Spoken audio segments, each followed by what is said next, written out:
Dance, dance, dance.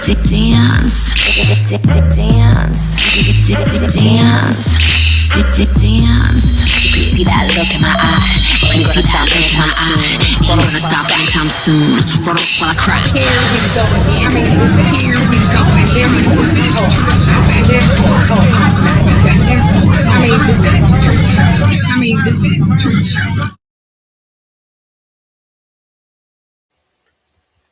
Hello, everyone. Hello. Welcome. Hello, my truth seekers. My name is Keisha. Welcome to the Truth Show. Yes.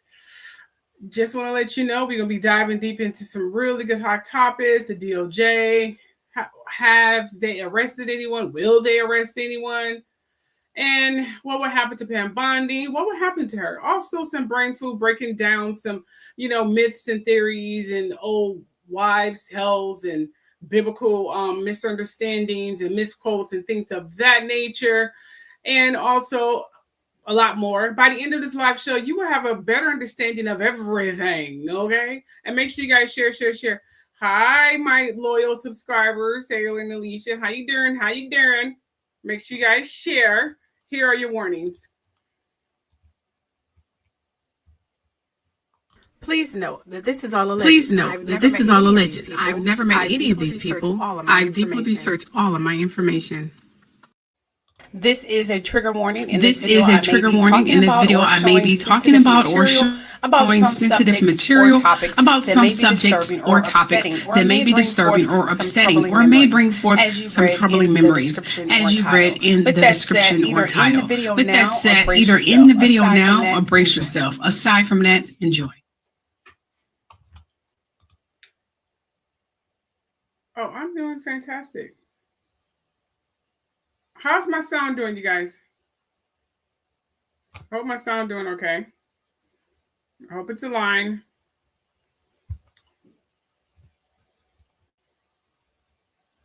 I'm doing good. Thanks for asking. Okay.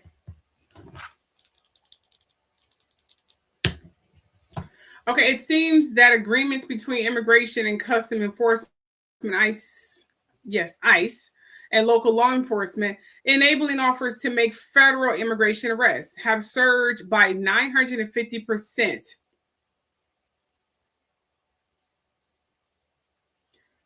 Oh, yes. During the first year of President Trump's second term, increasing from 135. Let me just say this, you guys. Because, I want to just jump right in here because you guys are like, what in the sand hell are you talking about? Okay, this is what we're talking about here, okay? Let's back up a little bit because I was just going to go through these little hot topics and just get to like the brain food, my favorite part of the whole live show, and call it a damn day. Well, good to know. And I'm doing good, Indra, my loyal subscriber. How you doing? Yes, I was just going to go straight up in it and just say, let me just go straight up in that shit. That's what I was going to do. But I'm going to back it up a little bit. I'm not going to go too fast for you guys, okay?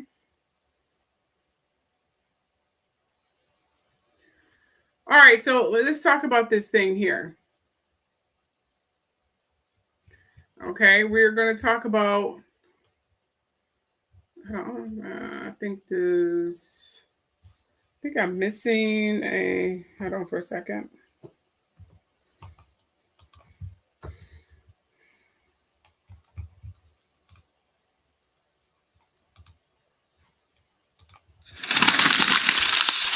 Whatever. Anyway, was one before this, but who knows? I mean, I put this thing together literally at the last minute, okay?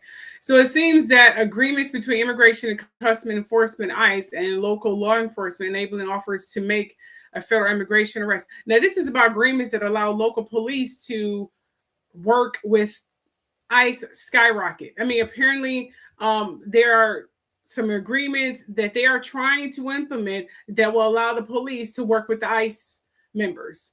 And they get paid a lot of money to work with the ICE members. That's literally what this is about. Matter of fact, let me put that little slideshow up here because this is really important.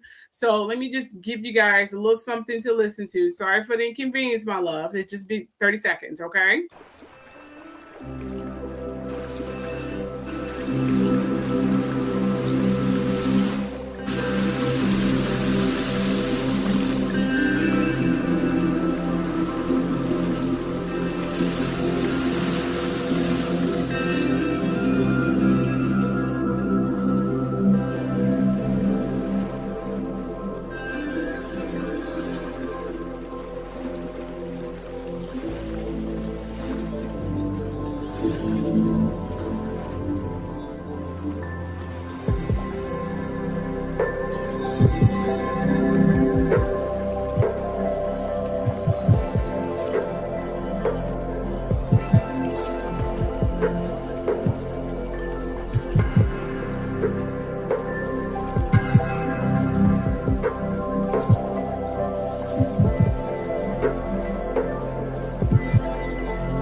right, we're back. Thanks so much for being patient. Okay, now back to what I was saying. Okay, it seems that agreements between immigration and custom enforcement's ICE and local law enforcement enabling offers to make federal immigration arrests have surged by 950% during the first year of President Trump's second term, as we know, increasing from 135 agencies at the end of his first term to 1,168. Yes, as of January 2025. This revival of the controversy task force model, which allows local police to assist in ICE while maintaining their regular duties, has raised concerns in some areas regarding the potential for racial profiling and the impact on community trust. While some local leaders, like those in Montgomery County, Maryland, resist participation, others, like Louisiana Governor Jeff Landry, are pushing for cooperation with federal immigration operation, which means, let me finish. This is where it gets really murky, okay? Law enforcement agencies participate in this program to gain significant funding, with estimated suggest potential earnings between 1.4 billion and 2 billion this year, okay? Due to Trump's economic support measures, however, listen, this is where it gets crazy. That means Trump's immigration policy is waning, particularly following incidents, involving federal agents, highlighting growing concerns about the implications of local police involvement and immigration enforcement and community well-being and trust, which means he's kind of bribing the police department to assist in ICE immigration tactics. So he said, I give you guys more funding, I'll send more money away if you assist my ICE agents in this immigration tactics. I'm not even going to tell you the disgusting things that's going on in the detention camps if some of them make it. Seriously. He's trying to take us way back to civil rights times. I don't know what the hell's wrong with. I feel like I'm staying in a nightmare, but that's literally what he's doing. He's bribing the police department to help ICE agents. So none of the ICE agents would be arrested, even though most of these ICE agents are not really ICE agents and they're pretending to be ICE agents. They know about a bunch of pedophiles and killers because they don't do criminal background checks. Okay? No criminal background checks. So you can be a pedophile, a rapist, a serial killer, all kinds of shit, and you become an ICE agent. And he wants the police department to back them up. So just in case they kill anyone or they do anything illegal, he'll know he has a police department on his staff, on his payroll. That's seriously fucking illegal. This whole thing is illegal, by the way. But you know what? Who's going to stop him? Who's going to stop him? Are you going to stop him? Nope, no one's stopping him. Okay, and then the slideshow that I came with, okay? Trump slams energy deal between California and Britain. This is what the Politico reports. So that means California just made a global power move and the political world is shaking about it. While folks are busy trading insults and entire international energy shift is happening right under our noses and their noses, California linked up with the UK on clean energy. Wow, here's where it gets tricky. And Trump fired back off like somebody stepped on his fucking blueprint. But this isn't about personalities. This is a tug of war over who gets to shape America's future. Because no one supposed to do any deals without Trump because he thinks he's the God Almighty, the Lord of our Lords. And his job is to unravel things, to make things chaotic. His job is to fuck up things, to take it back to civil rights time. He wants us to die of pollution. He don't have to worry about pollution. He's rich. And this is where it gets really tricky. Okay, and this tug of war that shapes America's future, and the louder the noise gets, the clearer the real story becomes. You see, the deal focused on things like offshore wind power, clean energy technology, and helping British companies work with California on renewable energy projects. It's basically California saying we're moving forward with clean energy, and we're doing it with the global partners like the UK. Okay. However, Donald the Cheeto jackass Trump immediately attacked the deal. He said the UK shouldn't be working with California, called the agreement garbage, and said California is a disaster that's losing people and businesses. He also, even though he's partaking in this with this high tariffs and immigration and all the other bullshit he's doing, he's fucking up the businesses, but he's never going to own up to his faults. Okay. So he also mocked Governor Gavin Newsom, personally, using insults and saying that UK has enough problems without teaming up with him. So behind the scenes, this fight is really between two completely different energy visions. See, Trump wants a fossil fuel heavy national energy plan and has already declared a national emergency, the energy emergency, okay? California, meanwhile, is pushing hard for clean energy, even partnering with foreign governments to do it. Like, I want to push for clean energy. Shit, this is California. I have billionaires and stars stay in my freaking state. We got to keep it clean. This is like, what, Los Angeles, the angel state? Okay? And then when we have Trump, like, no. I want fossil fuels. I want bad energy, okay? I want people to die, especially in certain fucking neighborhoods. So look, this political that also reports that Trump administration has been trying to control or block several of California energy decisions. Remember I told you, he's been trying to control California for the longest. But the one thing about California, there's too many billionaires stay there, the stars stay there, and there's too much power there. So the backlash and the tug of war, so to speak, or the ramification or the grounding that, these people are going to do is going to be great here in California, okay?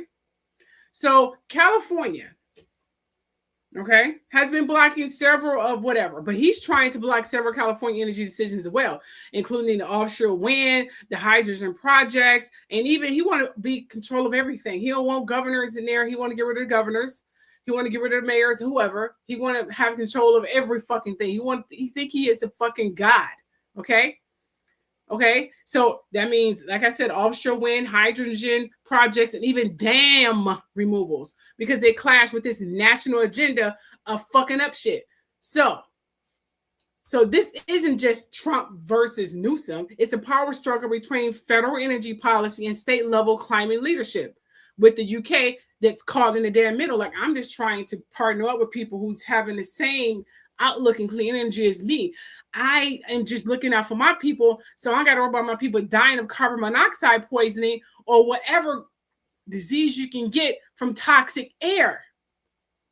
That's what I'm worried about. Just because your little fat, stanky ass is walking around and driving around in freaking energy efficient cars, you don't have to worry about this shit yet. Doesn't mean I want my citizens to worry about this. This is how a leader thinks. Trump is not a leader. He's a bully. Okay. To sum it up, California signed a clean energy partnership with the United Kingdom to work on offshore wind and renewable technology. Trump immediately blasted the fucking deal. Again, calling it garbage and saying the UK shouldn't work with California, which means don't work without my approval. Political reports that this is a part of a bigger fight. Trump is pushing a fossil fuel heavy national energy agenda, which is bad for the environment. Okay. While California is building global alliances around clean energy. Trump's team has already tried to block several California energy decisions. So this deal with Britain isn't just policy disagreement. It's a direct disagreement challenge of Trump's energy strategy, which is why he reacted so strongly, because they did it without his approval.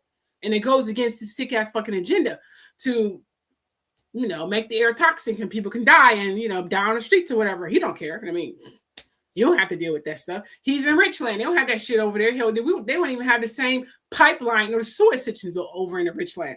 They have a whole entirely different sewage system, that flows in the hood. So below a certain area in California, you get an entirely different sewage system. Can I speak? Sewage system. Try to say that fast 3 times, okay? Entirely different sewage system in California from rich to regular citizens, and that's a fact. Let's continue on the air subject again, because Trump is on a rampage. He's been having a ball with the air these days. He's really losing something else. Okay, so now we're on that subject again. Okay, it seems that Trump eliminated a federal program that funded environmental endangerment policies, basically money used to protect communities from pollution, toxic exposure, and environmental hazards. He said the program was unnecessary and the states didn't need federal help to handle these issues, which means Biden and Obama initially got started by Bush, but Obama picked it up and finished it, and Biden continually implemented. That's why he didn't like it, because Biden and Obama did it. And you know how you feel about those two. Screwed that it was helping our environment because their names on it, he automatically just, let it go. Okay, he don't care if it works or not. He don't give a damn. The man can barely read. Why you think he barely sent in emails? He don't know how to read. He barely type. You think he's typing those fucking tweets? No, he is not. He's not. Okay, he probably voice texting it or voice typing it and have some AI, edit it. That's what the fuck his fat ass is doing. Okay, so here's the funding historically support. Here's what it fundally can support a thing. See, this funding, this endangerment funding, this is what it supports. It monitors toxic chemicals. It protected, or it is protecting endangered communities near industrial sites like, plants and, factories and things of that nature. Okay. It also has environmental justice programs, cleanup efforts, it research on health risks. So any health risks that come uprise, it investigates it.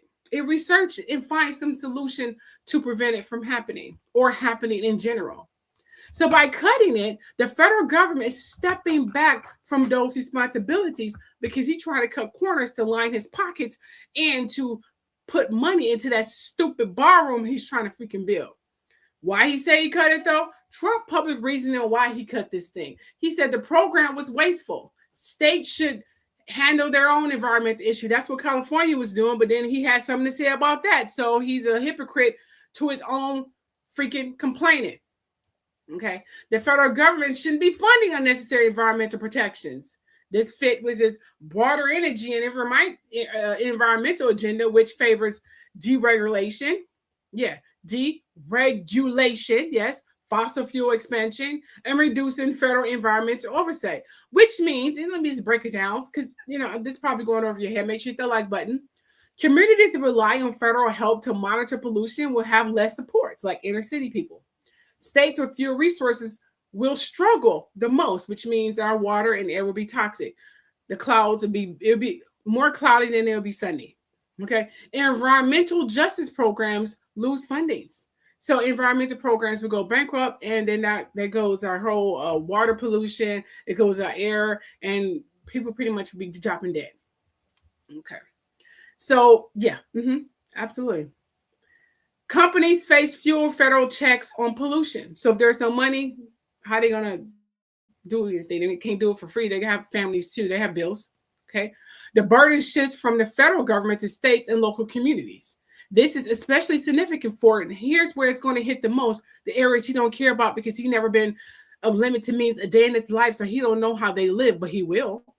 Low-income neighborhoods, communities of color, areas near factories, refineries, or chemical plants, because those are the places endangerment funding was designed to protect. And this is where he's trying to end. And this is where he's sending the ICE immigrants to be attacked at. And now he's bribing the cops to join into the tactic. So anything illegal they do, they are paid to not say shit to cover that shit up. You guys should be taking this serious. Yeah. So to sum it up, Trump just cut federal endangerment funding. That's the money used to protect communities from pollution and toxic exposure. He says we don't need it and that states should handle it themselves. And California was doing that, but he has something to say about that. But here's what it really means. The federal government is stepping back from environmental protection, and the communities that need the support the most are the ones who would feel it first. Like me, anyone who stays in the inner city. Okay, this isn't just a budget cut. It's a shift in responsibility, and it leaves vulnerable neighborhoods with fewer safeguards. So not only are we going to die from toxic, waste and fumes in air, we're also going to die from immigrants and ICE, who's going to probably have since the cops are being bribed to help them now, they're going to have the right mobility to come in your house and snatch you out and kill you. So we can be right back in civil rights times with men in white sheets that traded their sheets for cops and ICE members now, ICE agents. So the KKK people are now ICE agents and cops, and they're going to be free and limb to do whatever the fuck they want. So if they want to come in your house and burst in your house without a warrant, snatch your kids from your school, and take a baby and damn near rape this baby to freaking hospitalization, they can do that. and anything else sinful of their utmost fucking desire, our president is going to freaking back them up 100%. These are the times that civil rights have reported for years, but they didn't have the social media that we have right now to report that was happening. Here's where he's trying to take us back from. You guys should be taking this fucking serious and stop ignoring me, because I said this is going to happen during the election and you guys ignore me. Y'all want to blacklist my channel, make sure no one see my fucking videos. But y'all need to start listening to me. But let's go deeper. When a leader says we don't need endangerment funding, they're not talking about money. They're talking about philosophy. They're saying the government shouldn't protect you. Corporations should regulate themselves. Environmental harm is exaggerated. It's ridiculous. It's a conspiracy theory. Fake news. Pollution is the cost of doing business, not air. Vulnerable communities are not my priority. I don't give a fuck about these peasants. They are not my problem. I never have to deal with them. Why would I care about these people? Okay? And this is a belief system, not a policy tweak. And belief systems shape everything that comes after. Environmental harm is never evenly distributed. When you cut protections, the pain doesn't fall on wealthy suburbs like he be in, gated communities, or corporate districts. It falls on Black neighborhoods, brown neighborhoods, low-income communities, rural towns with no political power, places already dealing with asthma, cancer, classic, toxic soil, bad water, lead pipes, all kinds of shit, low funding in public schools. And then you got the ICE agents running around here snatching our kids and doing God only knows what to them, and got the cops backing them up now. Don't we have enough fucking problems in our inner cities? Now it's going to get worse. Now we have to die from the air now, because he's trying to kill us all. I don't know how the hell he's supposed to get paid from taxes when the low-income people are the one paying his taxes, but he's trying to kill us. Make it make sense. What the fuck is he trying to do? So environmental policy is a racial policy. It's not a class policy. It's a health policy. Cutting endangerment funding is cutting protection from the people who need it most. This is a part of a larger pattern shifting responsibility downward. The federal government says states can handle it, even though there was in California, but he didn't like that. States say cities can handle it. Cities say communities can handle it. And communities say we don't have the money. Okay? So this is how responsibility get passed down into the lands on the people with the least power and the least resources, which is the inner city people with limited means, the middle class people, and the third class people. So deregulation always benefits the same group corporation. When you remove environmental protections, companies save money, companies face fewer penalties, companies can pollute more freely, companies can cut corners, companies can expand without oversight, which means you're trying to help his billionaire friends. Meanwhile, people get sicker, water gets dirtier, air gets more toxic, cleanup becomes impossible, communities lose generational health. He already cut out the Affordable Care Act, so he's literally trying to kill us in a very political way. He's literally committing mass genocide without actually doing what God did, just blatantly kill people with natural disasters or whatever. He's doing it through sneaky political ways, legal ways, so to speak. So this is a trade-off. We're going to have more deaths. This time next year, if this continue, our population would decline probably about, 200,000 citizens or more. Okay? Or more, which is the dream of freaking Gates. He's been trying to depopulate for how long now? It's finally going to come into full emission. So let me just say this right quick. The part that hurts is that when the government removes safeguard, it's not neutral. It's a value statement saying your asthma is acceptable, your cancer risk is acceptable, your contaminated water is acceptable, your children's health is acceptable. Like, who fucking cares? I don't give a fuck about your kids. Your life is not worth the cost of protecting in my ballroom. And here's a spiritual layer for all of you. Environmental harm is not physical, it's generation. When you poison a community, you poison their future, you poison their lineage, you poison their land, you poison their ability to thrive. Environmental injustice is a form of slow violence. It doesn't explode, it erodes. When leaders cut protections, they're choosing erosion over protection. To sum it up, cutting endangerment funding isn't just a policy decision, it's the declaration of who deserves protection and who doesn't. And when the government steps back, the people who suffer are always the same communities, the ones already carrying the weight of environmental harm and the burden of all the bad outcome of what they already been doing. They're the ones who get in traffic. They're the ones who's working their ass off a little bit of nothing. Okay, they're the ones who are dealing with no health care and being treated like shit. They are the ones who's going to suffer the most. This isn't about money. This is about value. This is about who gets to breathe clean air and who doesn't. Now let's talk about Epstein and Bondi.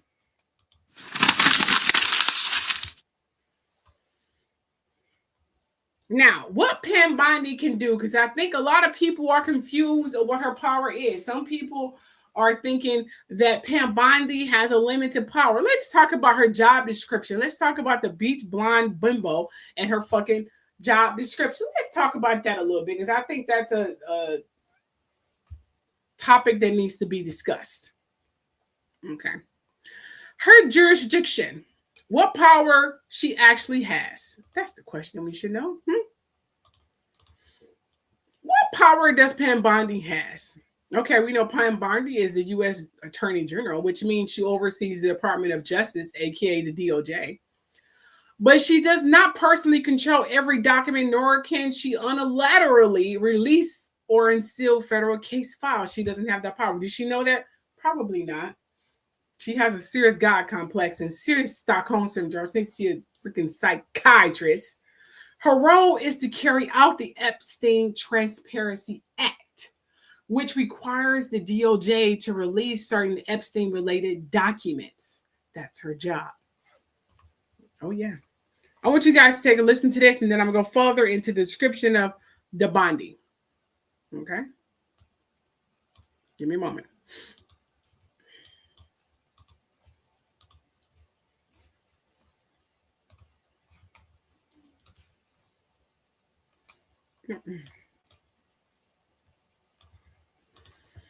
All right, just a moment, my loves. Okay, here we go. Here we go. This is the video I tried to play. I'm hoping it plays this time. Pam Bondi all but admitted today that the United States government and the DOJ is protecting the pedophile ring and protecting abusers in the Epstein files. This is so ridiculous, and that they are trying to deflect from all the great things Donald Trump has done. There is no evidence that Donald Trump has committed a crime. Everyone knows that. This has been the most transparent presidency. He's the one who has. And living in this clusterfuck of a country that we live in, where everything is ass backwards and seems upside down, you have to wonder how other countries are dealing with their high-profile leaders, politicians, and people that have been found in the Epstein files. In the United Kingdom, long before this recent batch of files was released, it was made known that Prince Andrew, formerly Prince Andrew, was close friends with Jeffrey Epstein and has been accused of sexually assaulting numerous women. He lost his princely titles, he lost his honors, and he lost his... Andrew Mountbatten Windsor moved out of his royal lodge Monday, stripped of his home and royal titles for his association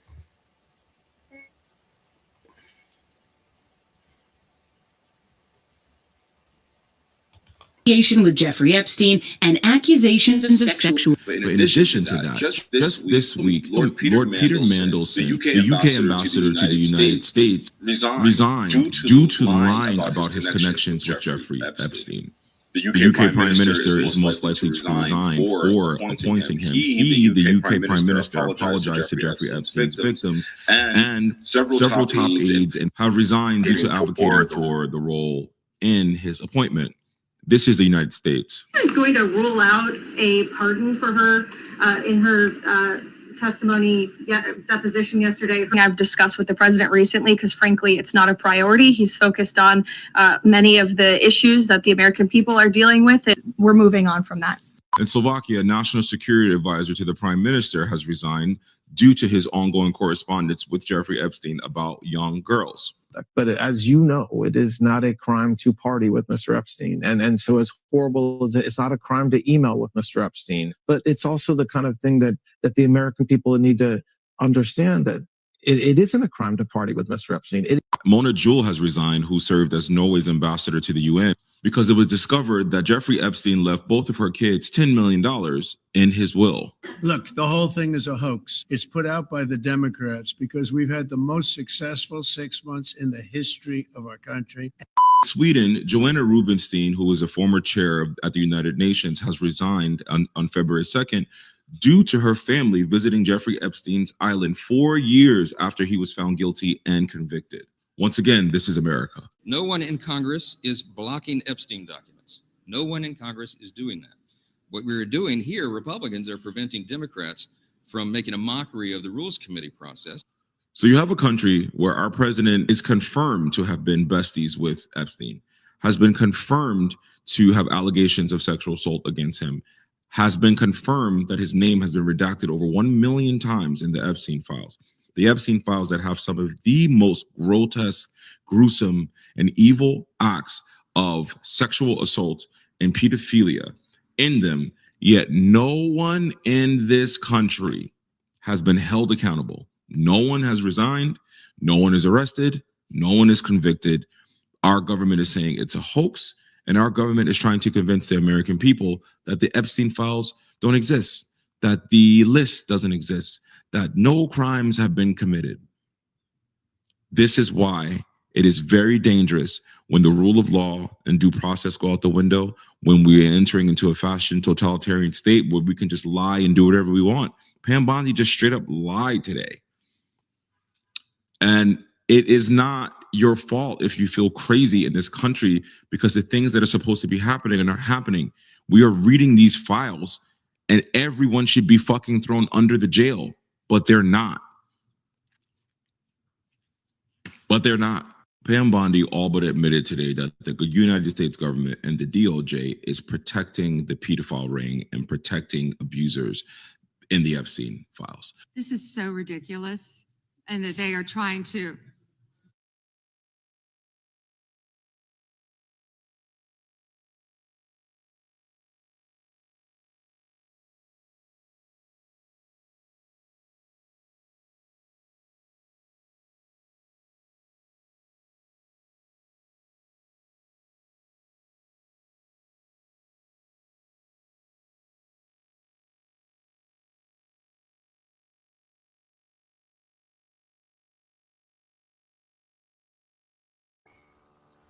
Yeah, there it is in a nutshell, ladies and gentlemen. I hope you guys know where we at currently in our political climate. Bondi sent a letter. So people need to know this. What she claims she has done. This is where we're at right now. Bondi sent the letter to Congress saying the DOJ has released all the Epstein files required under the Transparency Act, including records, documents, communication, investigative materials. She also included at least, what she said, a list of 300 plus politically exposed names. That's what she said she did. Okay? Yes, she said mentioned somewhere in the files. She insists nothing was withheld for reasons like embarrassment or political sensitivity. But we know that's not true.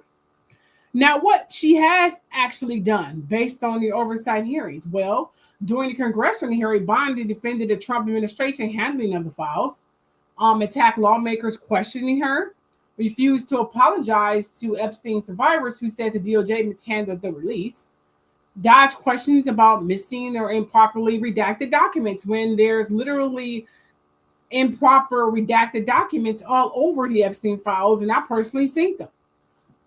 She redacting people don't need to redact it. She protecting the pedophiles and the billionaires because she's a fucking monster and an embarrassment and disgrace to our women everywhere. And I hope she doesn't have any kids because she's literally telling her daughter, it's okay, baby, if you get raped, molested, or just, I don't know, trafficked. Who gives a damn? Who the fuck cares? As long as the man has enough money and give you a power position, just sweep that shit under the rug, baby. It'll be okay. dye your hair blonde and just pretend everything else okay. They are in the right. You are in the wrong for questioning what they did to you. This is what she's saying to little girls and daughters everywhere. That's what the fuck she is saying. And what we know about God, he's definitely on Trump's side. I mean, God likes submissiveness and violence. I mean, he was a violent ass person. So he's definitely on Trump's side. Okay. We shouldn't be praying to him at all. Okay. So members of Congress and the survivors criticized the DOJ for this sloppy redaction, withholding internal memos, removing documents before lawmakers could view. So she wasn't moving documents altogether. She just removed them. She said it was another 3 million supposed to be released, but she said she was not releasing shit. Paraphrasing, that's pretty much what she said. She said, I'm not releasing shit. I'm done. This investigation is over. I'm done. They are getting so cocky and so freaking arrogant. You wonder if they're up to something. They are trying to make it hard for people to vote. Well, I mean, by law and the pretty much the institution, they have to make it easy for people to retrieve their birth certificates and things of that nature so they can have it when it's time for voting. That's by law. They have to make it easier. You can't make it hard. He's trying to make it hard for people to vote in general. So please vote in the primaries. I'll put it in the community post. Please vote for the primaries. The primaries are set to figure out who's going to be the primary voter when the midterms come. So we got to figure out who Democrats or whatever is going to run against the Republicans. Who are we setting to do that? That's what a primary is, which comes up within the next 3 months. And then the midterms comes up in November. So please note that I'll try to leave the link so you can figure out what state and date that you're supposed to vote for the primaries. I'll leave that in my community post. Okay. Now, what she cannot do, despite what social media claims. Well, Bondi cannot release 3 million more files. She says that unsealed documents a federal judge has sealed, so she can't do anything to federal judgment. So the federal judgment is really the person primarily, covering these files. Okay. They sealed the files. So she don't have the power to release the files, but she can go to the federal judge and say, we need to do A, B, and C, but that's the point. She's not doing it. She's the point of contact with the federal judge, but she's not doing, I don't know what she's doing, to be honest. She don't have the ability to override DOJ redaction decisions on her own. She don't have the ability to do that. She cannot release internal deliberations that the DOJ are claims to be protected. She don't have the authority to do that. Does she know that? Probably not. Bondi cannot publish unredacted emails or evidence without legal clearance. She needs legal clearance from the federal judge. They are the ones who's ordering this. She's just like the voice for the federal judge. That's what she is. She's like a paralegal for lawyers, but she's like the paralegal for the federal judge. That makes sense. That's what she is. For the federal judge, that's what she is. Okay. For America. Okay. She cannot publish unredacted emails or evidence without legal clearance. Much of the Epstein material is controlled by, and pay attention because this is important. I don't even think other journalists know this. The Epstein material is primarily controlled by federal judges in the Southern District of New York, long-standing court orders. Remember, the federal government used to be stationed in New York before they moved it to Washington. Okay.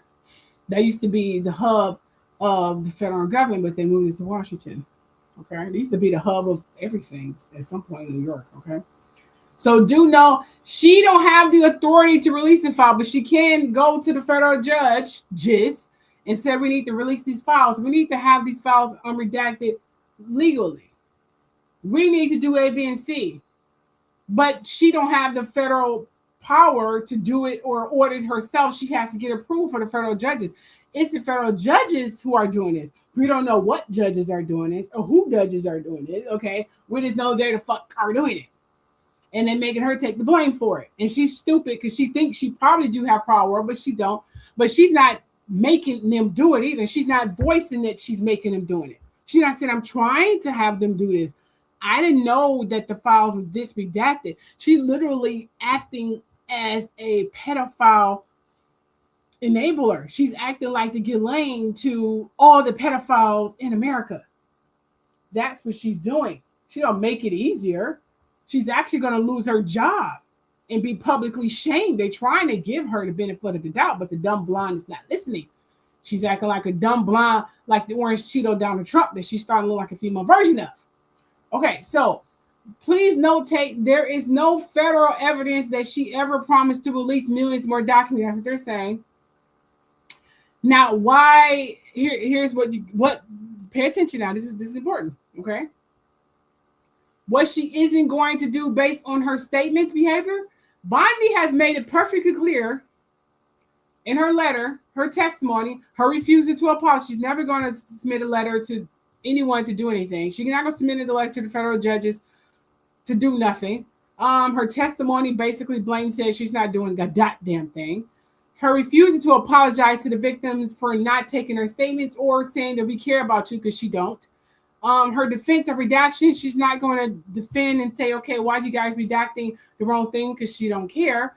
So that is what she's literally saying that she's not going to do. Okay. And she's not planning to release anything else beyond, what the Transparency Act legally forces her to release. She's not going to force the federal judge, or not force, but suggest the federal judge to do it. She's not doing anything. She don't care. She don't care about the victims. She don't give a fuck about pedophiles either. She don't care. That's the message she's receiving. I don't know if that's how she truly feels, but that's the message she's telling us. Because they're up to something. They're acting like their jobs are guaranteed.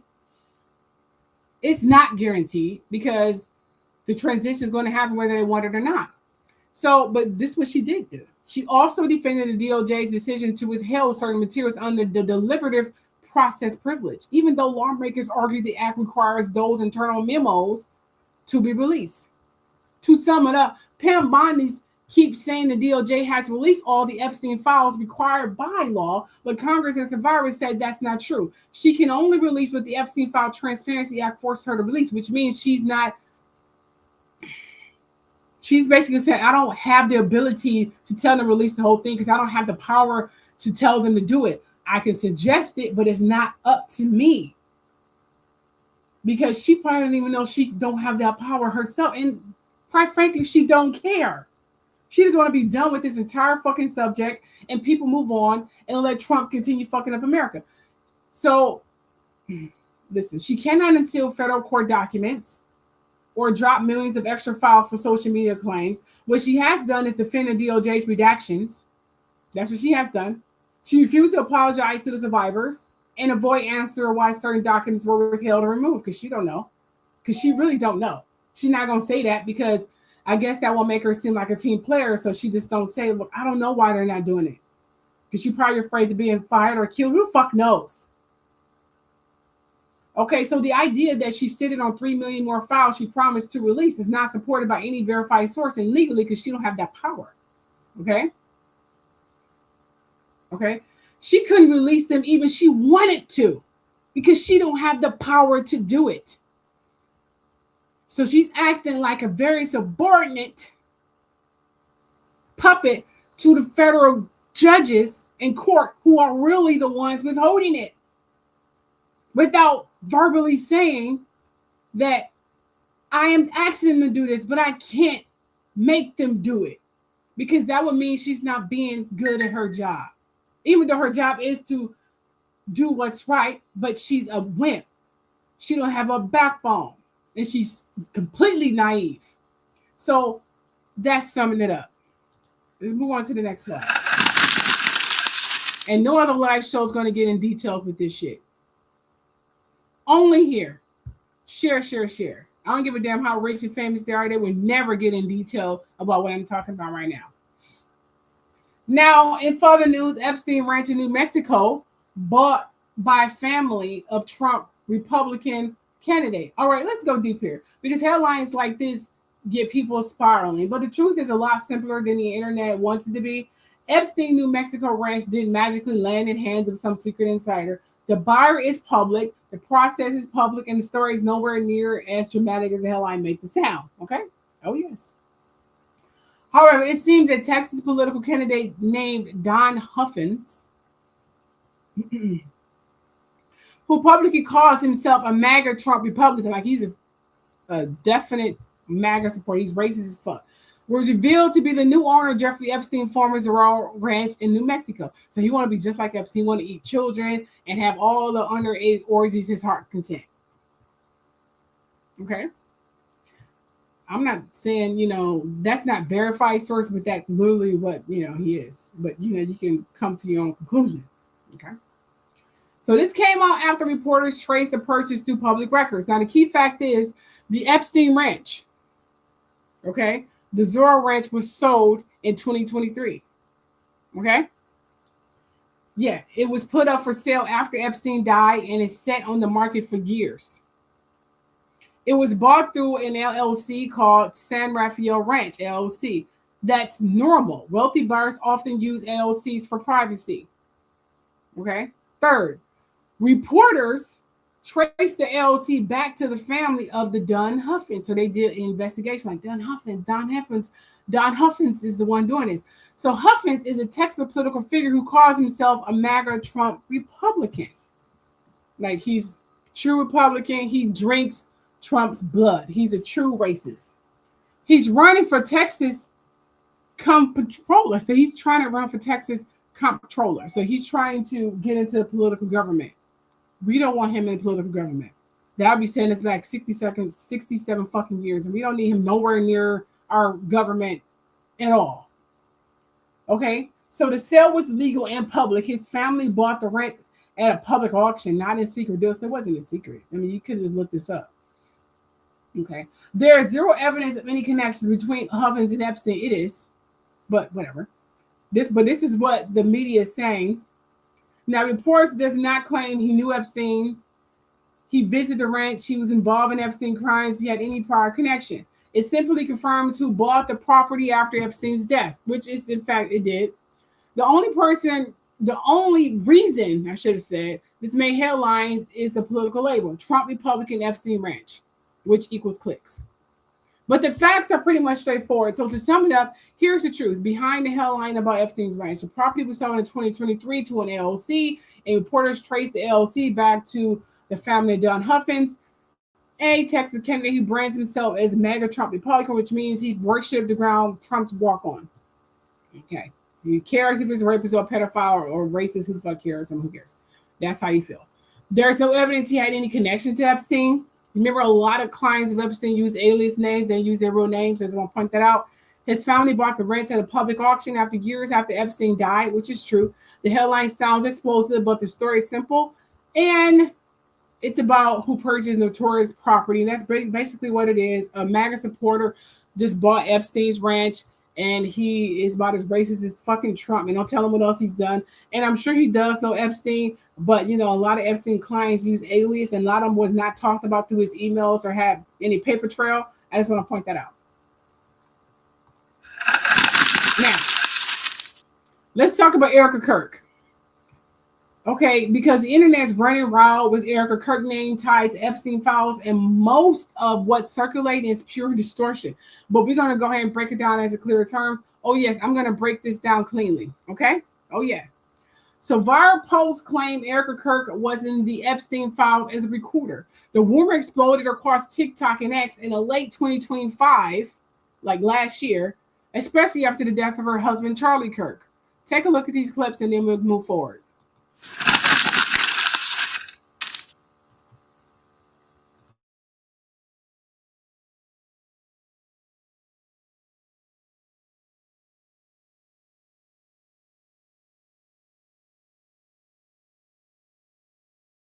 I will never.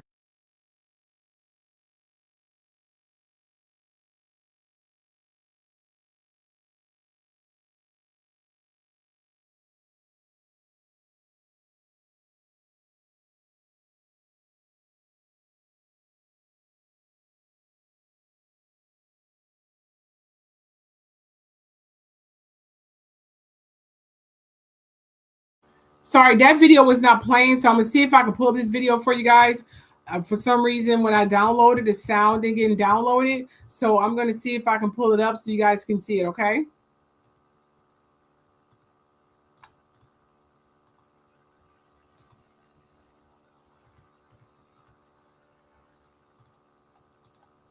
So give me a moment. I'm going to see if I can pull it up for you guys, okay?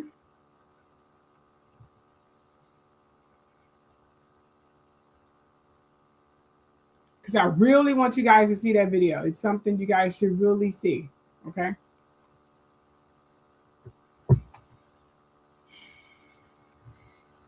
All right, let's see where I did with the video.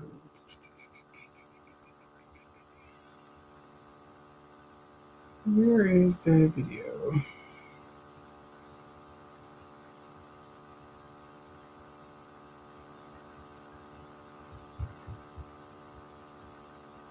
It should be somewhere at the top because I literally just saw it. Let's see. Missing persons. Hold on just a moment.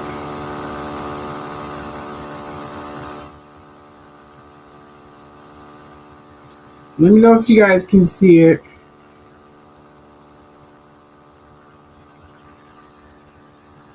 What is that noise?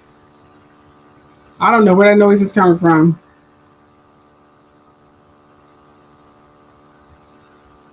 You know, let's just look up Erica Kirk because apparently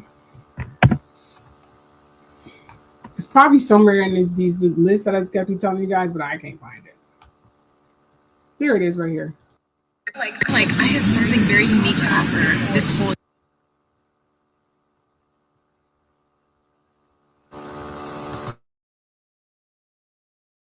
experience in general. Like I have something very unique to offer this whole experience in general.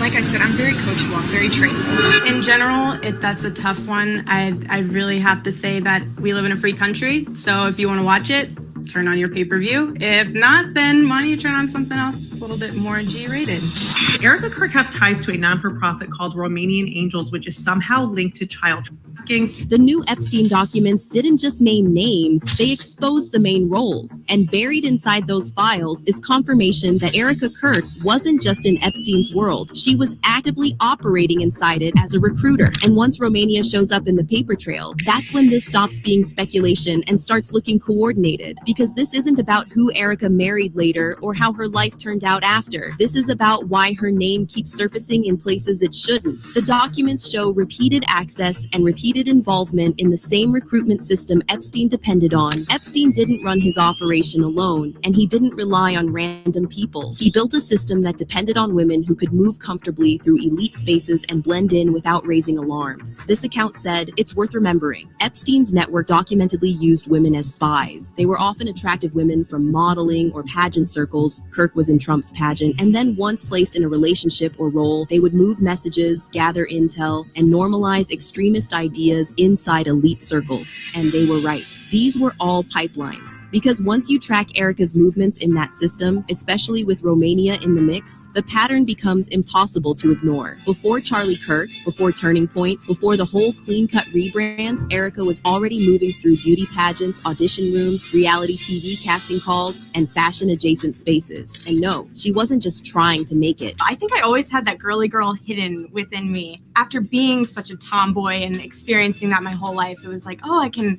curl my hair, I can put on the mascara. I come from a great family that has very amazing genetics, so thanks, Mom and Dad. She was very clearly putting herself in rooms with visibility, power, and men whose status was on the way up. Now, Like I have something very unique to offer.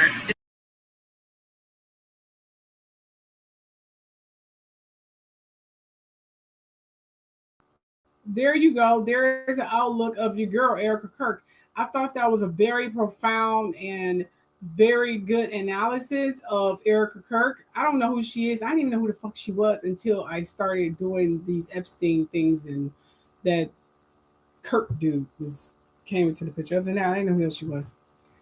My birthday, it was okay. It was just another day. I'm gonna be real with you. It was just another day. That's all it was. Okay, here are more videos right here. About how inappropriate Let it me is. just Hold on. Turn this up here. I will never shut up about Hold on 1 minute.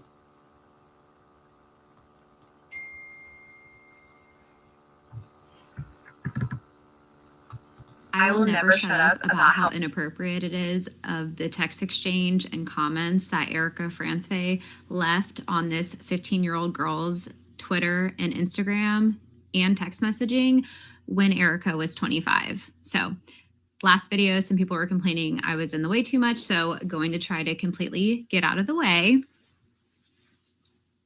We also have this one. She shared that Erica sent her this, posted on her Twitter that Erica sent her this.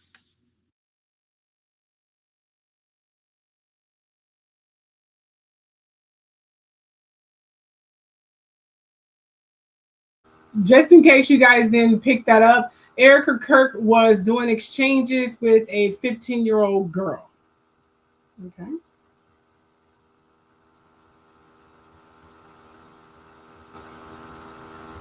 It's been leaked that she may be the recruiter or may have been a recruiter, okay, for Epstein or no telling who else. Just want to point that out.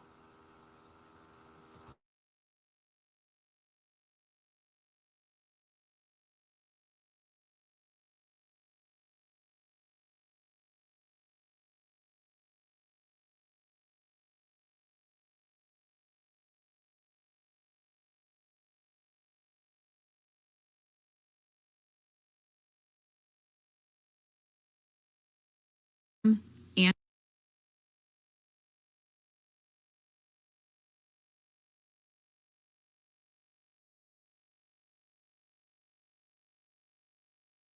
one, she shared that Erica sent her this. Posted on her Twitter that Erica sent her this.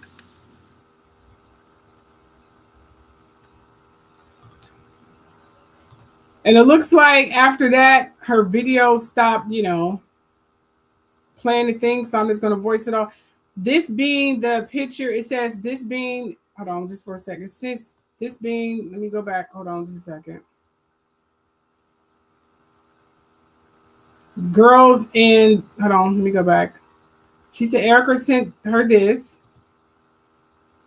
She posted her Twitter. Erica sent her this. We have a picture of these girls in 2014. This being the comment left on that picture. Another one, 2014, with this comment being left on the picture. Seeing a trend, any picture of herself, post of her comment gets comment. Let's talk about. She's always there for even for where they just met. She loves her too. She's so proud of her. And then, of course, to comment, this look which stunning, we have a picture where she says with a lizard. And then we're commenting, oh, hey there, Tan Beauty. Picture she posted of getting a white tattoo, which Erica Kirk also has one. This was the comment that she left found interesting, but because she said that she was very involved in political affairs in Washington, D.C. Mind you, this is in 2014. Same picture, the white tattoo. That's another comment she left. So what is this like to you? Because I definitely wouldn't be comfortable for a 15-year-old speaking to a 25-year-old. One woman, like, I find highly inappropriate, which being pushed upon Erica with that company she is now running. So she's basically saying Erica Kirk is currently talking to underage girls and commenting under their videos and things of that nature. That's basically what she just said. Investigators are combing through the Epstein files, and the truth is finally exploding into the open. Erica Francis Kirk, the woman who inherited Turning Point USA, is right in the middle of it all. Revelations show that she and her mother were in direct communication with Jeffrey Epstein himself, coordinating and planning key pieces of the global child trafficking network. And it runs much deeper still. Rothschild bloodlines in her ancestry, tracing back to the heart of the elites, connections to Israel, links to the crown, all of it converging on the same massive endgame. Raw unchecked power and oceans of the dirtiest money in the world. This is the ultimate deception sold to the American people. A perfect facade hiding the darkest web imaginable. You deserve the full unfiltered truth. Bombshell Epstein emails have blown the investigation wide open. I've discovered Erica Francis Kirk is linked to Epstein, the trafficking, okay, the models and beauty queens, the blackmail, the operations, London, Romania, Cambridge University in London, the grooming, the handlers, the bribes, the Rothschild, ancestry, and lineage.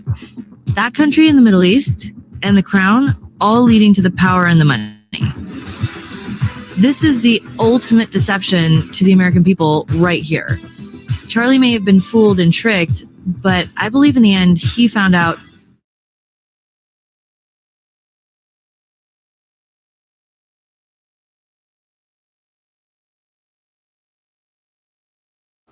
Hell yeah. Definitely. Definitely. Now, just so you guys can stay grounded, the fact checkers actually reviewed the actual Epstein, but we don't know who are behind the fact checkers. They can be the fact checkers who pretty much create a safe haven for the criminals. For so far, that's what I got from them. But that is just my interpretation. So fact checkers claim they reviewed the actual Epstein document. She's not listed as recruiter. It don't say recruiter. It doesn't say that. The files don't say that. So technically they are correct, but it don't say recruiters. Okay, and they said Snoop's Yahoo fact check unit and other outlets confirm. That's what they say these fact checkers are, originating from. She does not appear in files as recruiter. It don't say recruiter. There's some documentation linking her as Epstein trafficking network. No, it doesn't. It doesn't say that. Even the traffickers that are traffickers are not listed as traffickers. So that part is true. Is she listed in the Epstein files? Yes, she is. The timeline doesn't even make sense. That's what they're saying. She was a high school student, it says, when the first Epstein investigation began in 2025. That lady didn't say anything about 2025. 2005, I'm sorry. It said she was a high school student when Epstein investigation began in 2005. They're not talking about in 2005. So by this fact checker alone, their grounds for fact checking is starting to come apart. Now, the rumor grew because of unrelated conspiracy after Charlie Kirk's death. I know you heard Candace trying to find some correlation with Charlie Kirk racist ass death, and if his wife had anything to do with it, because I heard that he was going to divorce her and leave her as flat, even though I think she had her own money from Generation Wealth, but I haven't researched her that well because I don't really care about her.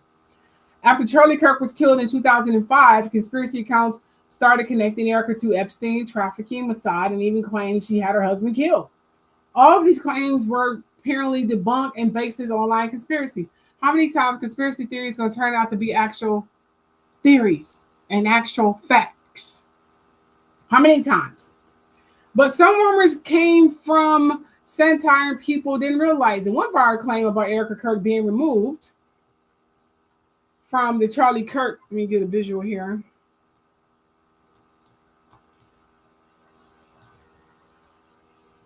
Hold on just a second.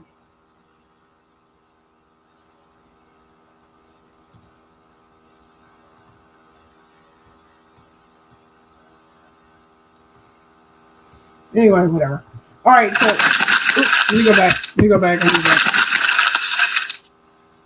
Okay, good. All right, sorry about that. I just needed a visual, so you guys going to be looking at some blank here, so sorry about that. Okay, so there's no verified connection between Erica Kirk, apparently. But let me just back up here. One viral claim about Erica being removed from Charlie Kirk's book, it came from some kind of satirical website. But once the clip was posted without context, people believe it was real. That's what they're claiming this whole rumor started. But they're saying there's no verified connection between Erica Kirk and Epstein, which there is, but no court records are saying, no legal documents, no investigator files, no credible reporting. Everything's circulating in social media, driven speculation, no evidence. So to sum it up, here's the truth about everything they're saying about Erica Kirk and the Epstein files. Viral posts claim she was listed as a recruiter, but very independent fact check says that's false. She doesn't appear in the files in that role, and in the timeline doesn't even match the claim. And they weren't talking about 2005. She was still in high school when the first Epstein investigation began, but that still does not mean she wasn't involved, because it's been on record that they recruited high school students to recruit other victims. Okay, by this verification alone makes it fall apart yet again. Most of the rumors grew after Charlie Kirk's death and were pushed by conspiracy accounts, with some of the claims even coming from satire that people mistook for real news. They claim there's no verified evidence connecting Erica Kirk to Epstein in any capacity. I can pull up that damn Epstein file thing, and I don't know if I you know what, we're not going through that right now. Pull it up yourselves. I have other things I need to do. Let's move on. Now I'm going to talk about random news here. And I'm going to go through it real quickly. Okay, I'm going to go through it really fast because I'm going to get down to brain food, and so you guys can be on with your day. Okay. In this section, I will go through random news very quickly. Like I said, if you haven't missed or been paying attention,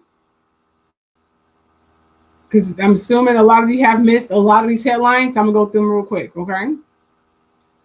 Now, here is the post. They claim that Erica Kirk was definitely part of that. I should have showed this when I was talking about that. Sorry about that. Here is the post that was talking about Erica Kirk and how she was listed as Epstein files. They said it's not a valid source.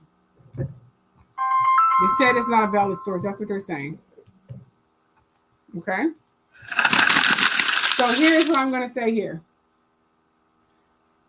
Random news. Remember, pay attention because I'm going through it very quickly. Okay, it's been a 2-month ICE detained baby hospitalized. In Philadelphia, a 2-month-old baby died after being transported in the hospital early on Monday. The infant died after something happened at a house in Kensington early on Monday. There have been no reports of arrest, which means this baby was heavily abused, not fed, and don't tell them what else they did to this beautiful baby. Knowing them little pedos, I'm sure they had a ball. And considering Trump is trying to make it illegal and declare them all immunity for anything they've done, that should further confirm that Trump is a pedo and a rapist. I'm just going to point that out. Okay, Trump censors Stephen Colbert. Stephen Colbert recently revealed that CBS blocked Texas State Representative James Tallarico from appearing on The Late Show in order to avoid upsetting then President Donald Trump. Colbert explained that CBS executive made this decision out of concern that featuring Tallarico, a Democratic Senate candidate, might provoke anger from Trump or his administration. So Colbert expressed frustration of the network's choices, highlighting concerns about creative freedom and journalistic integrity during Trump's presidency. So this network was like, I don't want to piss off Trump, so we're not going to invite him on here. That's what the network literally just fucking did. So he's a Democrat. I want to piss off Trump, and I'm a MAGA, so I'm not going to invite him on here. Okay, motherfucker, let's go ahead and just trend this. You just sent your damn ratings. How about that shit? How about that? Everybody's going to be out of a job. Yeah. Okay, so New Mexico launches investigation into the Epstein Ranch. New Mexico lawmakers are initiating a thorough investigation into Jeffrey Epstein's Zero Ranch, as I stated, focus on his time there, visitors, and potential criminals' activities. The investigation seeks to uncover details such as guest lists and activity records, aiming to ascertain if any laws were violated. This renewed scrutiny is part of the wider efforts to examine Epstein's networks following his 2019 arrest and death. Lawmakers plan to issue subpoenas for records and testimonies from individuals associated with the ranch, emphasizing accountability and justice for victims linked to events at the site. Epstein died in 2019. I'm sure nothing is there. I'm sure Trump had his little cronies and all the rest of his little MAGA racist pedos and rapists go down there and destroy and take everything down there. So I don't know what the fuck they trying to find. They trying to bring some positive news saying they're doing something. You're not doing anything. That damn ranch been sitting there since 2019. Give me a fucking break. Arrest somebody. How about that? There's something moving toward justice for the victims. Okay, Hillary Clinton blasts Trump. Hillary Clinton criticized Donald Trump for delaying the release of the files related to Jeffrey Epstein. She don't have shit to hide. Accusing him of slowly walking documents that could provide crucial information about Epstein's associates and activities. Despite Trump asserting he was exonerated from any connection to Epstein, he wasn't. Clinton emphasized the ongoing demand for transparency and full disclosure regarding Epstein files, underlining the need for accountability from those involved. Remember, Bill Clinton was, yes, at events and did some socializing with Epstein, but they were business. Virginia Giuffre in the documentary and Netflix said, yes, Bill Clinton was there, but he was never doing anything inappropriate with any underage girls. And every victim vouched for that. He just so happened to be there. Same thing with Chris Tucker. They were there for business and charities. Yeah, I do know Epstein donated to charities and political, causes and stuff of that nature. I mean, just because he's a pedo and a fucking psychopath doesn't mean he didn't donate to shit. Okay? So please stop putting Bill Clinton in this. No one came forward and said Bill Clinton did anything. He just so happened to be in a bunch of goddamn pictures with fucking Epstein, unfortunately. And Hillary Clinton had nothing to do with this. She just happened to be married to that son of a bitch. I would have divorced Bill Clinton a long time ago. But whatever. She want to be loyal in her religious to death do you part to her husband. That's her goddamn problem. Do your thing, girl. Okay, so Hyatt Hotels chairman steps down. Hyatt Hotels chairman Thomas, I think his name's Pritzker, has resigned following revelations of his connection to Jeffrey Epstein, as disclosed in court documents detailing their interactions and financial dealings. Oh, yes, it was. Despite denying any wrongdoing, Pritzker believes his resignation serves the company's best interest. Of course it does, dear. We know you're just doing this to hide. This decision underscores the heightened scrutiny on the individuals linked to Epstein and amid ongoing investigation into his associates. Sure, you step down because your ass is guilty, but do what you want, dude. Okay, Epstein files reveals, then this is the cool girl, you guys. Listen, this is some good ass tea right here. Oh my gosh. I have to put this up here. Seriously, I have to put this up here. This is crazy. Come closer to your phone or the screen or wherever the hell you watching me at. I don't freaking know. But I'm going to put this up here because I'm just going to put this up here. This is so wicked. This is the beginning of conspiracy theories. Yes, it is. You're ready for it? Listen. Epstein files ties to Catholic conservatives. Listen to what I'm saying. Recently released Epstein files reveals links between Jeffrey Epstein and several Catholic conservatives, including those involved in campaigns against Pope Francis. The documents details Epstein connections with figures such as Steve Bannon and Cardinal Raymond Burke. Oh, yes. Highlighting meetings, correspondence, and possible financial support for anti-Francis initiative, which means they didn't like him. They wanted him gone. Trump and his people wanted Pope Francis gone. Yeah, I'm not even finished yet. These revelations raise questions about the extent of Epstein's influence with religious and political circles, as well as the broader implications for church politics and ongoing investigations into Epstein's network. It also makes you revisit the way Pope died. Did Trump carry out his vendetta with Epstein and all the rest of his cronies against Pope Francis when he finally became president? It won't be the first time someone conveniently died on his presidency, if you know what I mean. Because let's be realistic here, and I say again, because not soon after Trump became presidency, and not too soon after Pope Francis died, Trump released a picture of himself via AI generated as Pope replacement. Yeah, and it was always conspiracy theories how conveniently J.D. Vance sheep puppet ass went to meet Pope Francis and died shortly after their meeting. Is that convenient? Is that a coincidence? Or are we getting literal proof that Pope Francis may have been killed? I don't know. You guys sit on that shit. Take a look at this. This is the picture that Trump released right after Pope Francis died. Right after he died. And they have verbal proof. I saw the documents. They were in correspondence saying they didn't like Pope Francis. They wanted him gone. They wanted him gone for financial reasons and to cover up their underage trafficking, because you know the Vatican allegedly is behind it too.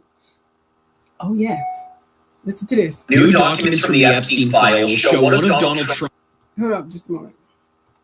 New documents from the Epstein files show one of Donald Trump's senior advisors trying to work with Epstein to take down the Pope. That sounds like a headline out of a crime movie, but no, this is our reality. So Steve Bannon, one of Donald Trump's longest advisors from outside of the White House, was emailing with Epstein in 2019 about taking down the Pope. Bannon had been highly critical of Pope Francis, who he saw as an opponent to his sovereigntist vision, a brand of nationalist populism which swept through Europe in 2018 and 2019. The released documents from the DOJ appear to show that Epstein had been helping Bannon build this movement. Bannon wrote to Epstein, quote, "We'll take down Pope Francis, the Clintons, Xi, Francis, EU, come on, brother." Epstein also sent Steve Bannon an article that said Epstein or the Pope, Catholics must choose, to which Bannon replied, easy choice. It's not clear how serious the proposal from Bannon to Epstein was, and in the back and forth, Epstein doesn't actually mention the offer. But again, this is who Donald Trump surrounds himself with, and this is who the MAGA movement embraces. Trying to take down the Pope with a criminal like Epstein? Are you kidding me?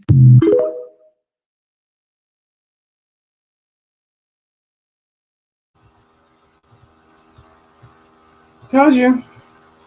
Yep. Sure, ladies and gentlemen. And with that said, here is my favorite subject, yeah, which is brain food, yeah. Oh, and I can sing, by the way. I'm just being real goofy right now because I am coming down from politics, which is exhausting. Politics takes a lot out of me. You have no idea. I need a moment. Woo! Just give me a moment, you guys. I need a moment to breathe. Oh my goodness. Oh. Just a moment. Just give me a second here. Just a second. Yep, this is me right now. Okay. All right. Woo, let's do it. Okay. Okay. All right, let's talk. Because there's a reason certain people rise to a level where the rules don't seem to apply to them. Because you probably wonder why people in the Hollywood industry are untouchable. Why nothing happened to them? Well, we're going to talk about that today. If you want to come up and do your little input on it, by all means. Okay, a reason why no matter what whispers float around, no matter what patterns show up, no matter how many people speak up about certain people in the Hollywood industry, the culture protects them. Oh, yes, we're going pretty deep today, ladies and gentlemen. The halo effect. That constant halo that's over their head, no matter what shit come out to them, you get people taking up for them, arguing with you in the comments, saying that they just trying to take down another black man. They're trying to take down another leader. They're trying to take down because they're jealous. No matter how many allegations, no matter the company they keep, you are the hater. Okay, let's go with that. That's what they like to say. You are the hater. You know? So the halo effect, what does the halo effect? When talent becomes a fucking shield. So humans have a psychological habit. Listen to what I'm saying. If someone is talented, successful, or charismatic, we assume they're good. We protect morality onto ability. That's called the halo effect. Let me say that again, ladies and gentlemen. Humans have a psychological habit. If someone is talented, successful, or charismatic, we assume they're good. We protect, or we project, should I say, morality onto ability. That's called a halo effect, which means you put a halo over them despite that the fact they're just a human that so happen to have a career in front of the camera. It's why celebrities get forgiven fast.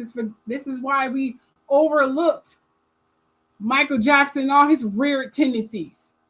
Not saying he's a pedo or anything. I don't think he is, but he was weird as hell. He was weird from a beyond Hollywood standard. Okay? Well, we just let that shit ride, didn't we? Yeah. We should have questioned it. Seriously. I mean, let's be realistic here. Okay? Okay. It's why celebrities get forgiven faster. Powerful people get the benefit of the doubt. Despite how many people come forward and what happened to the people that comes forward. No matter who comes forward, we just say, okay, they're all lying. Okay, all these motherfuckers are lying. When too many coincidences are no longer coincidences anymore. I mean, fans defend their favorites like family. As if you know these fucking people. You had dinner with these people. You slept with these people. You are with these people every day. Like, you know these people. You don't know these fucking people. But you defending them like they're blood. because their talent becomes a shield. The fame becomes an armor. Their bullshit is overlooked. The coincidences are called haters. The evidence is being, I don't know, they've been framed. When are we going to stop doing that? Now, the myth making, we don't just love people, we defy people. Let's talk about that, okay? Every culture creates chosen ones. Ancient kings, biblical figures, modern celebrities, tech billionaires, and music icons, political leaders. We don't just admire them, we mythologize them. Ancient kings becomes deities. We pray to them. Oh, I will. Thank you so much. Definite facts. Absolutely. Okay. But let's dig deep into that a little bit. So why do we admire them? Why? Not me, but I'm just saying, why people admire them? Why mythologize them? Why do we do that to ancient kings? We immortalize them when they were just kings. Biblical figures. This is a Yeshua. He was a man. He was a messenger. He wasn't a god or a deity. I mean, no. He's a man who so happened to reach his higher consciousness. He was a speaker, a truth speaker. It's like Martin Luther King, Malcolm X, Edgar Everett, all of them. They all knew their fate. Of course, everything that I told you on the origins and the reality of God's freaking history, we pretty much knew that Martin Luther King and Malcolm X, although they were speaking about civil rights and freedom, they already had a target on their head anyway, unfortunately. But they were also God-fearing. You cannot talk about freedom of speech and freedom and say, in God's name. God is not about freedom of speech and freedom. You know what happened to Adam and Eve? He's not a God. He's a God of submissiveness. Like they call him a jealous God. You praise him and him only. There's no such thing as freedom of speech. There's no such thing as any of those things. He don't want you practicing witchcraft. He don't want you tapping in any of your abilities. You're not supposed to do anything but praise him and praise him only or die. So they can't be talking about freedom and all of this unity and say in God's name. They were deemed to fail anyway. But that's not what we're talking about right now. Okay? Myth making, we don't just love people, we defy. Every culture creates chosen ones. Every culture. Right now, we are in all the above. We are talking about the ancient kings, the biblical figures, the modern celebrities, the tech billionaires, and the music icons, and the political leaders that's been praised like their God identities. I mean, they just don't admire them. They mythologize these people. And once someone becomes a myth, the truth becomes inconvenient, which means they don't listen to the truth anymore. It's like, no, you are tainting the image of half of this person. It's not true. He is a God. He is the person I live up to be. Oh, yes, I'm still not done yet. So all the headlines and shit become ignored. The victims become silenced. Those who spoken becomes ruined. But yet, y'all believe the icon that you created. You don't even know him. You don't know him at all. You don't know him from a can of paint. So, the power protects itself and it punishes the sin. That's what I'm saying. This is the part people don't want to talk about. Powerful people don't stay powerful by accident. They stay powerful because why? They have networks. They have influence. They have money. They have gatekeepers, which means they have sidekicks who does their dirty work. They have loyalists. They have people who benefit from their success. So they have other people who don't want their identity and their connection and involvement in dirty deeds to be exposed. So they have people to make sure they stay clean. Okay? There's a layer of people who are also being deceiving and deceptive. So when someone speaks up about these people or someone speaks up against them, the system reacts, not because the person is innocent, because 98% of the time they're not, because the system is invested in their image. So if the system and the elite is invested in this person, they're going to protect this person by any means necessary. It can be 1,000 victims. We have a president right today in the White House where billionaires are dying to make sure he stays shooting. His cover-up goes all the way to fucking Russia. They are making sure that Trump does not get exposed and go down. Because there's people behind the image that want to make sure he stay clean. You understand that? They invested in this man. You understand that? Oh, let me go back. Let me use that again. I need that again. So the public loves a hero more than it loves the truth. Okay? So they want a hero. They want someone who is an idea of what they dare to become. Even though this person is dirty, slimy, and needs to seriously be in jail. People don't want their icons touched. They don't want their illusions cracked. They don't want their comfort disturbed. So instead of questioning power, they attack the vulnerable. It's easier to say they're just lying, they're just jealous, they're crazy, they're clout chasing, than to confront the possibility that the person they admire has a shadow and they're dirty and they really are evil. So what happens? Silence becomes a culture, not an accident. When people see others get punished for speaking up, they learn to not say anything. Like, this person spoke up, look what happened to them. So silence becomes a survival instinct. Silence becomes a tradition. Like, I'm not going to say anything. Fuck that. I don't want to die. And I have bills and have kids. Silence becomes culture, especially within the Black community. And the more silence there is, the more untouchable and powerful this motherfucker becomes. He becomes invincible. Because the more he's able to keep his victims silent and tirade them, the more powerful he becomes and more sick fuckers becomes behind him. Hence Epstein, leading all the way to fucking Donald Trump. Think about that for a second. Okay. So what happened if the truth only comes out when power collapses? Let's talk about that a little bit. Okay. People don't stop giving passes until the influence is gone. The money is gone. The gatekeepers are gone. Or the person is gone, like if they die and the threat is gone. That's when the truth becomes safe to say, but that's not accountability, that's avoidance. It's not accountability. Because the truth only came out when the person is gone. Virginia Giuffre took down Prince Andrew because she had resilience. She did not give up. She was brave enough to go against the fucking Prince of England. Took down a man's entire reputation. Cassie did the same thing. I did the same thing in my past. I can go on, but I think you all get the picture.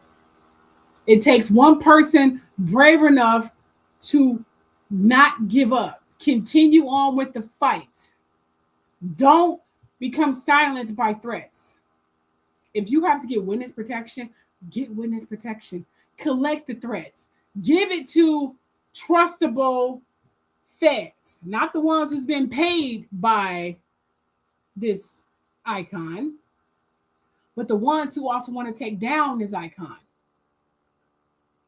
Gather witnesses to stand by you. Okay? You come out with that, watch the dominoes fall. So when we talk about certain people who become untouchable, we're not talking about one person, we're talking about a system, psychology, a culture, a myth. And until we understand the architecture behind the protection, hence the people who need for this person to stay clean, we'll keep repeating the same patterns. Oh yes, I'm still not done yet. There's more. Let's talk about the Statue of Liberty. Okay, and I'm going to be quick here. Historically, the sculptor Frederick Auguste Bartholdi modeled the statue after Libertas, which is a Roman goddess of liberty.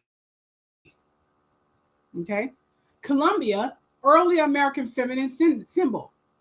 Marianne, which is a French symbol of revolution. So we're talking about the Statue of Liberty right now. But here's the twist.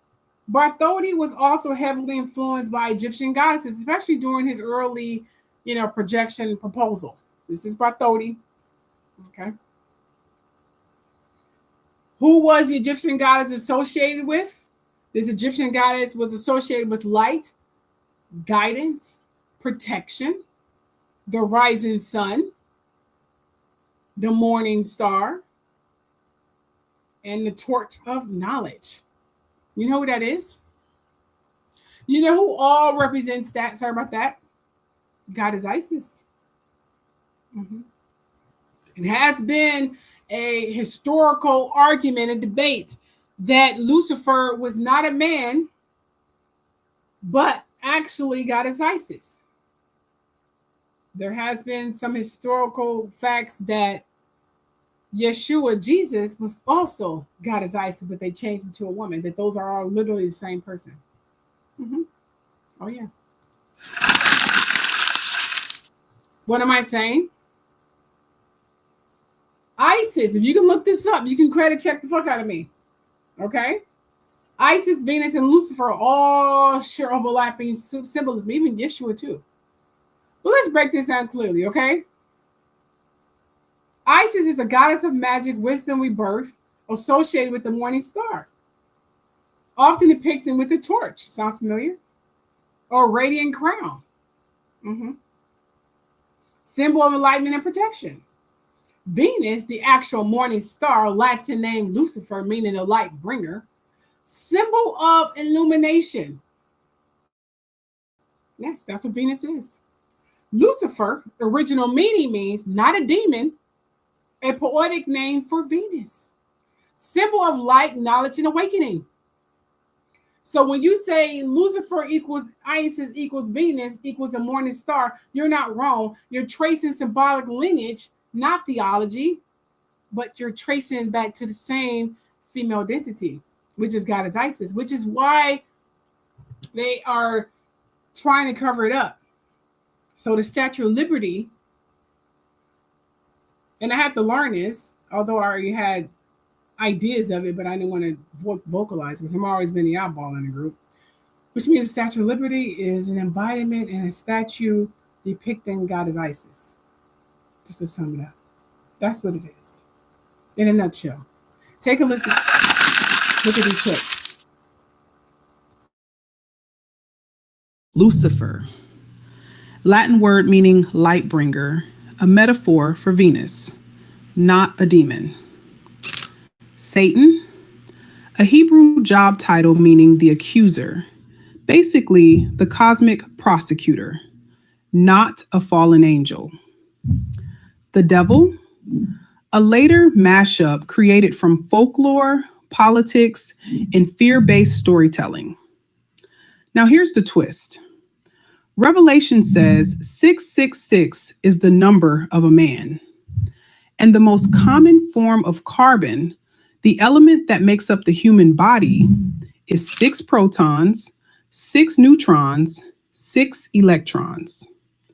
So maybe 666 was never about a monster.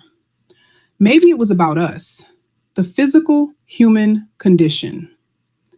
And the age of Aquarius, that's the era of awakening, truth, and revelation.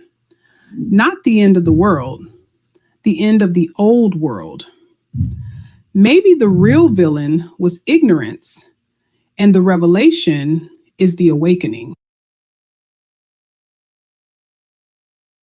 Tonight's brain food is going to flip everything you were taught about the devil. Because Lucifer and Satan, they're not the same being. Lucifer was a light bringer. Satan was a tester who worked for God. And the serpent in Eden never called Satan, never called Lucifer, just a symbol of wisdom that got demonized when patriarchy took over. So if the serpent brings knowledge and Satan follows orders and Lucifer means morning star, then who's the real villain in the story? Let's talk about it.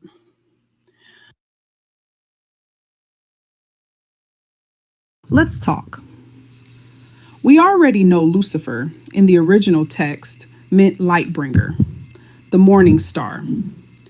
And when you trace that symbolism back, it lines up with Venus.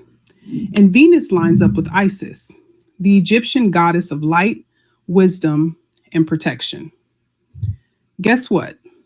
The Statue of Liberty, torch of enlightenment, crown of radiant rays, robed feminine figure, protector of travelers and the oppressed. That's Isis's entire archetype, meaning these features represent goddess Isis. I'm not done yet. There's more. The sculptor originally wanted to build a colossal Egyptian woman at the Suez Canal before he ever designed Lady Liberty. It's not a conspiracy. It's mythology, history, and feminine divinity repackaged across cultures. It's goddess Isis.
Oh, sorry about that, you guys. Sorry about that. Sorry. I thought I go back. Okay. Thank you for telling me. Thank you. Okay, let me go back. We are going to talk about the Statue of Liberty and how does the Statue of Liberty shares ISIS visual language. We're going to compare the imagery. Let's compare it. Okay, so Isis is known to have the crown of rays, as you can see here. The torch of flame, as you see there. She's always the robed feminine figure. She's the symbol of enlightenment, protector, travelers, and the oppressed. The Statue of Liberty has the crown of rays, the torch of enlightenment, a robed feminine figure, a symbol of freedom, protector of immigrants. Right there, smack dead in the middle. I believe that's the river or lake or something. In the entrance going into New York.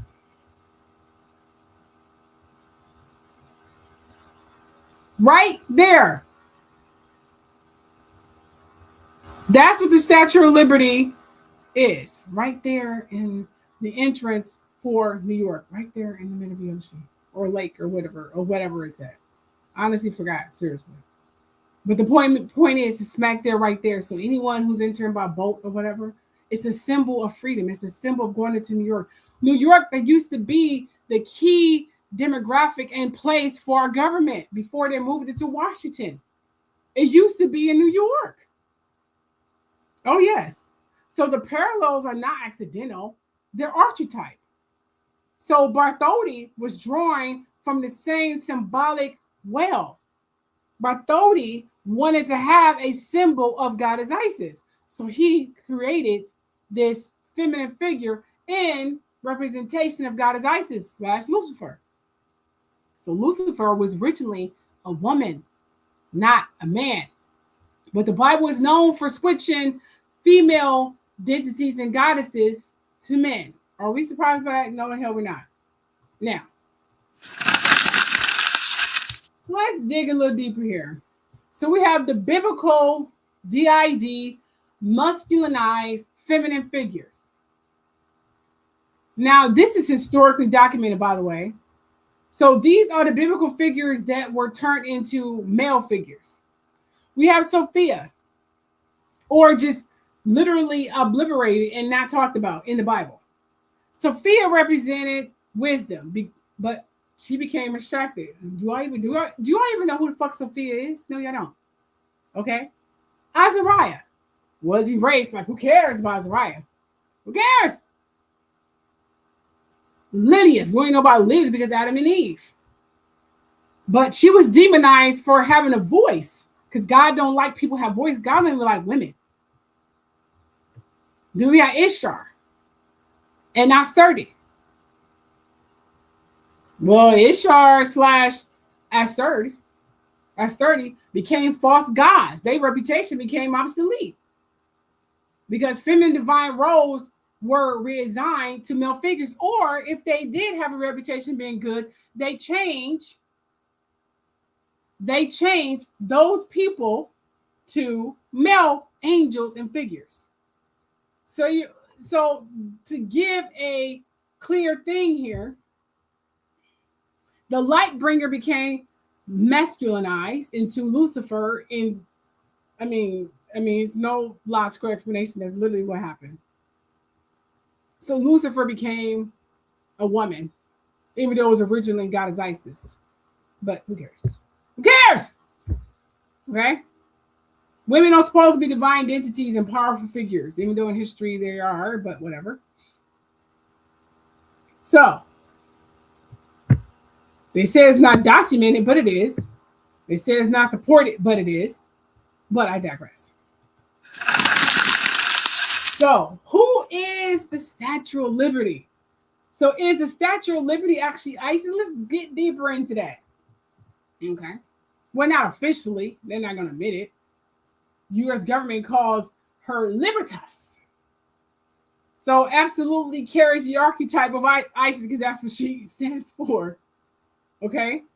The torch, the rays, the robes, the morning star, the lineage to protect her role, the feminine embodiment of the light. Why do you think she has chains? People thought because Lucifer was binded in hell. That's not why. That's not why at all. Because she's binded and chained like any woman with the free voice or freedom to speak. They bind them and they chain them. Isn't that what they did to all free thinking women when they weren't killing them?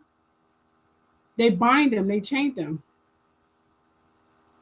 That's what they did. Yeah. So the torch and the rays and the robe, the morning star, the lineage to protect the robe, the feminine embodiment of alignment. And Bartholdi, original Egyptian concept, makes the connection even stronger. So it's not textbook, but it's historical. That's what it is. Lucifer was never binded. If we're talking about Lucifer is in the entity in the Bible, because I think I made clarifications in my live shows that Lucifer was the same level as alleged God, who's actually God on mine. Yeah, I think I pretty much made that assertion, that different analysis. Goddess Isis was bonded and chained. And due to the Christian era, her power was weakened because too many people was praising a false identity. She had no power. She's getting her power back though. Oh yeah. This is the historical image of goddess Isis.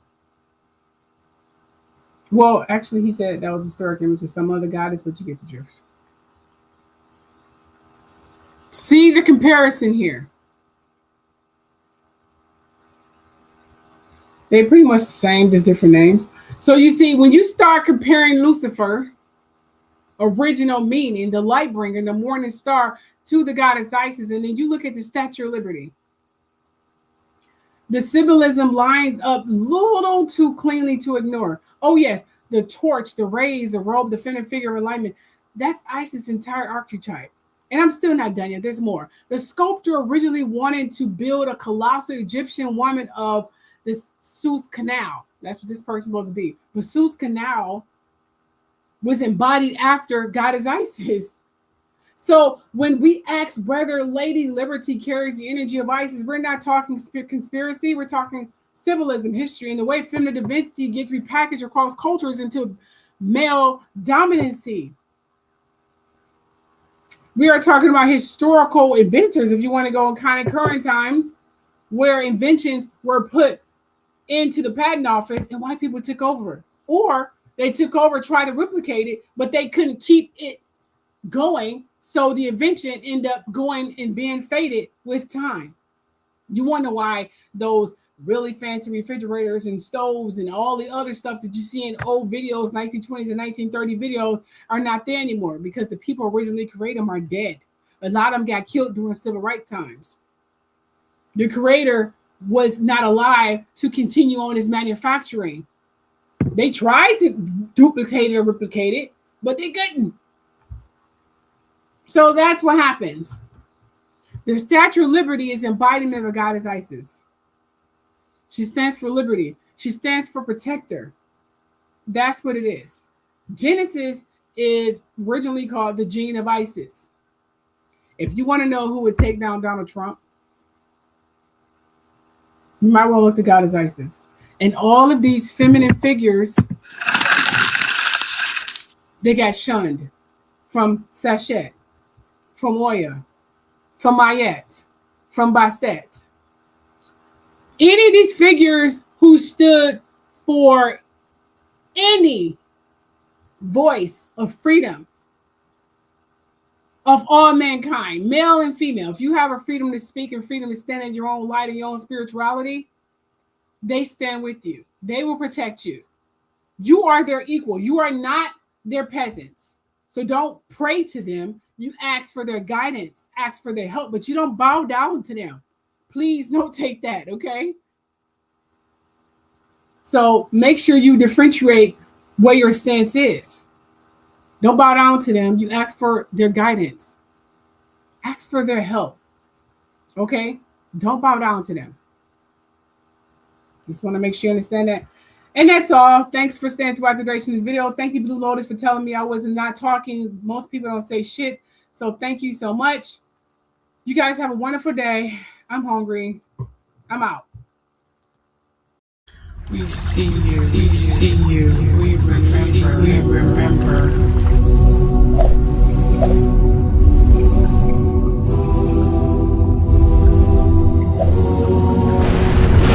I am the storm. I am the storm. I am the silence. I am the silence. I am the truth unveiled. I am the truth unveiled. Your season